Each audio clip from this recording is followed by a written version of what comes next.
Ngayong panahon ng tag-ulan, hindi lang baha ang hinaharap ng mga Pilipino, kundi ang panganib ng tinatawag na WILD diseases na we don't know too much about it. Oo. Ang ibig sabihin pala nito ay waterborne diseases, influenza-like diseases, leptospirosis at dengue. Pero paano nga ba makakaiwas sa WILD diseases at saan nakukuha ang mga ito? Nang tanungin namin ng taong bayan, alam ba nila yung sakit na pwede nilang makuha pag lumulusong sila sa tubig baha? Ang sabi nila? Leptospirosis kasi, nakukuha yan sa ihin ng daga. So, pag may sugat ka na lumusong ka sa baha, doon nakukuha. Doon pumapasok yung virus. Leptospirosis at saka dengue.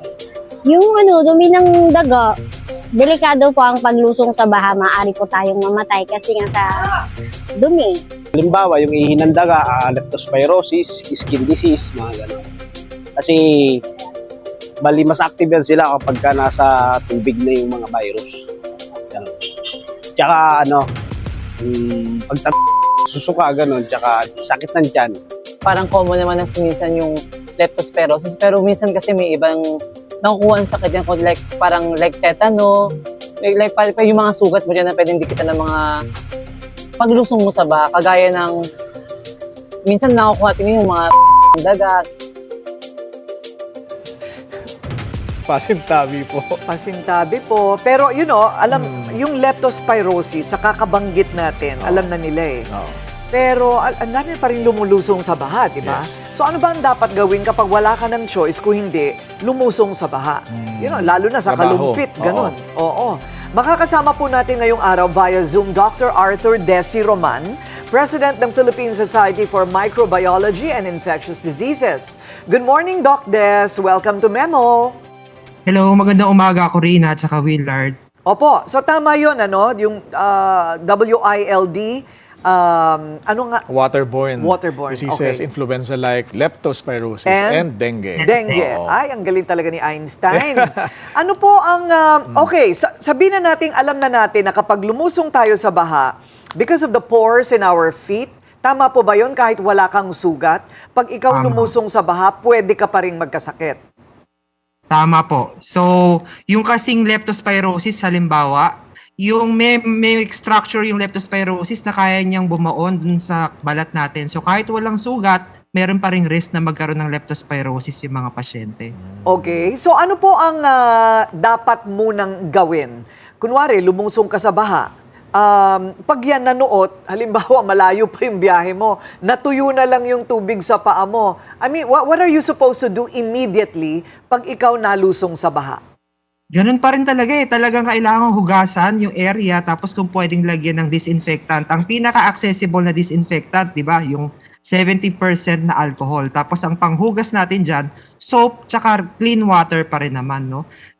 As much as possible, gusto sana nating maiwasan talaga yung exposure kasi to remove the risk, exposure tanggalin. Pero ang lakas ng ulan recently, binabaha talaga tayo lahat eh. So, much as we want na magkaroon ng maprotektahan tayo halimbawa na paggamit ng bota, tatakpan natin yung mga sugat natin ng gasa para hindi talaga ma-expose, no choice talaga tayo minsan. So kung na-expose na tayo at nahugasan na natin yung sugat, kailangan mag-consult talaga tayo sa mga doktor kasi merong gamot na pwedeng ibigay, tawag natin 'di ba prophylaxis para maiwasan yung leptospirosis.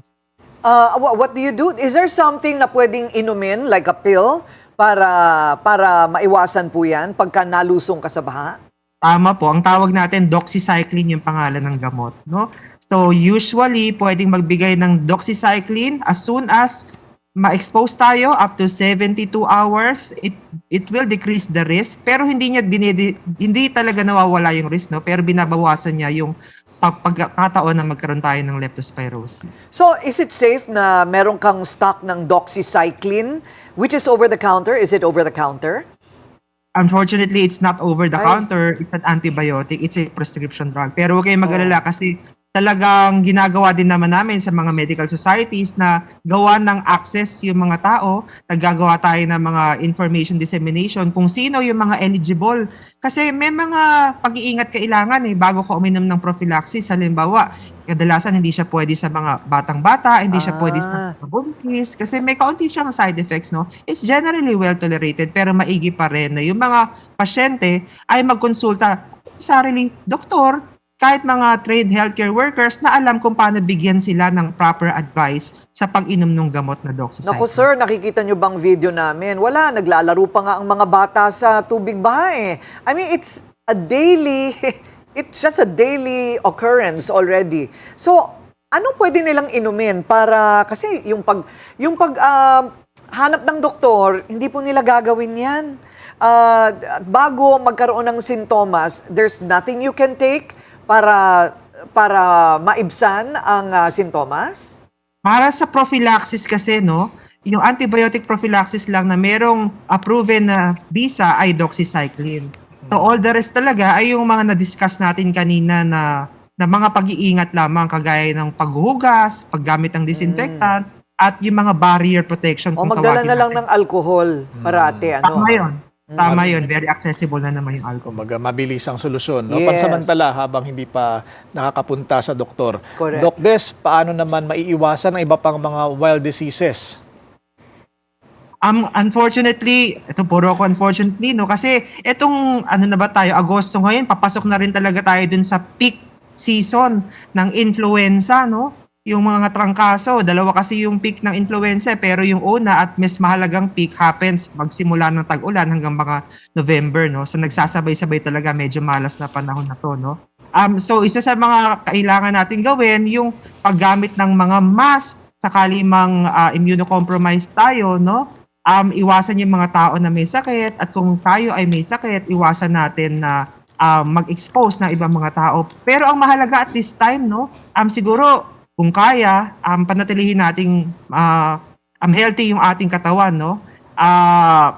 Kumain ng tama, magpahinga, mag-ehersisyo, tapos iwasan yung mga bisyo. Alam ko na medyo paulit-ulit tayo, no? Yung mga natutunan natin sa COVID-19, yung physical distancing at paggamit ng mask and hand washing. Pero ito talaga yung mga proven na strategies para maiwasan yung mga karaniwang sakit, kagaya ng influenza.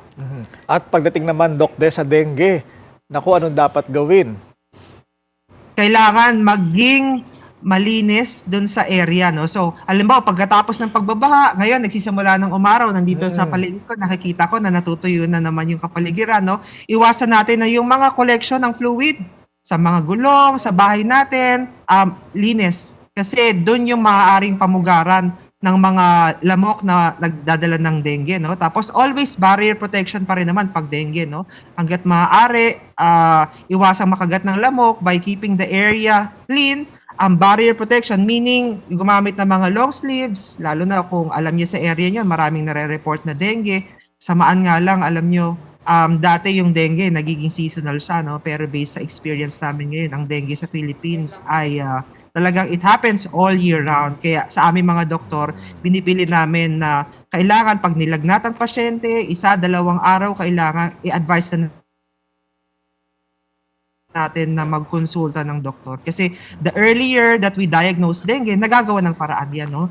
Kapag ang pasyente nag-consult ng doktor at na-diagnose ng dengue, kasi may mga blood test, CBC, i-check yung platelet, may mga dengue NS1 para ma-diagnose yung dengue, hindi naman necessarily kailangan admitin, no? Pero nagpo-provide ng instructions yung mga doktor kung paano bantayan yung mga pasyente na mayroong dengue. Halimbawa, yung pag-inom ng tubig, pag-iwas sa mga gamot na maaaring mag-increase ng risk of bleeding, at kung ano man yung mga dapat bantayan na kailangang ibalik na sa ospital yung mga pasyente na na-diagnose ng dengue at hindi na pwedeng i-manage sa outpatient o sa bahay. Ano po ang unang mga sintomas? Kasi sabi nga natin, araw-araw po binabaha talagang mga tao, araw-araw sila lumulusong, walang choice. Okay, ano po yung mga unang sintomas na dapat pong pangilagan? Lagnat, Kapag ikaw ay nagka-leptospirosis. lagnat, masakit yung mga kalamnan, headache, nag-chills yung pasyente, no? So, yung mga simptomas na yan, first 2 days, halos pare-pareho yan. Influenza, leptospirosis, typhoid. Pero pagdating ng mga pangatlong araw, ang mga simptomas na very specific sa leptospirosis, namumula yung mata. Okay? Tapos yung iba sa kanila, after a week's time, naninilaw. Yung iba sa kanila, yung dito sa bandang alak-alaan, sa leg, sa paa, sumasakit yung mga muscles. Tapos kapag yung pag-ihi nila, napapansin nila na kumakaunti, ito na talaga yung mga signs na maaaring leptospirosis.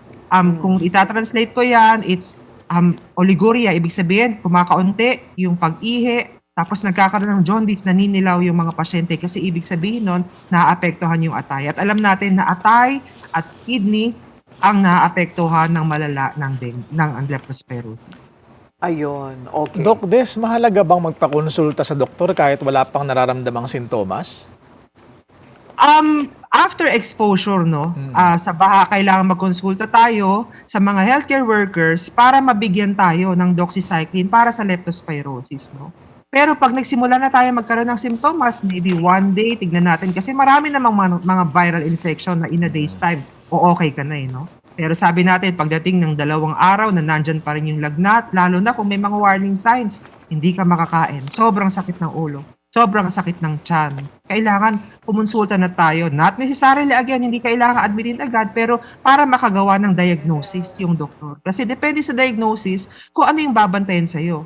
Kung na-diagnose ka ng leptospirosis ng maaga, may gamot na pwedeng ibigay sa'yo para maiwasan yung pag-progress ng sakit. Diba? Ang kinakatakot kasi natin sa leptospirosis, magkaroon ng bleeding sa baga. Pulmonary hemorrhage ang tawag natin dyan. Ma-dialyze yung mga pasyente. Renal failure ang tawag natin dyan. Pero ang magandang balita, may mga gamot na pwedeng ibigay ang mga doktor para maiwasan yung mga yun. Ayun. So, maigi na mag-consult tayo ng maaga. Okay, maybe at first sign of a symptom. Kasi kung hindi ka pa naman sinisintomas, pupunta ba talaga ang tao, ang ordinaryong tao sa doktor? Mayaman na lahat ng doktor dito sa Pilipinas kung gano'n, So, maraming salamat po sa inyong oras. Philippine Society for Microbiology and Infectious Diseases, President Dr. Arthur Desi Roman. Sa ulitin po. Salamat. Thank you, Doc. Magandang umaga po. I-memo na yan. Magdala kasi kayo ng bota. Mura lang naman yun sa palengke, di ba? Magkano ba ang pares ng bota ngayon? Alam mo ba? 400 400? Meron ka pa rin sagot doon? Grabe ka talaga, Willard. Online Parang yan, encyclopedia. Online shopping. Ha? Sa online shopping namin nakita. Bumili na kayo ng bota kung talagang hindi makakaiwas or magdala po kayo ng alcohol. Right? Pinaka-importante, your immune system. Kailangan maayos ang immune system.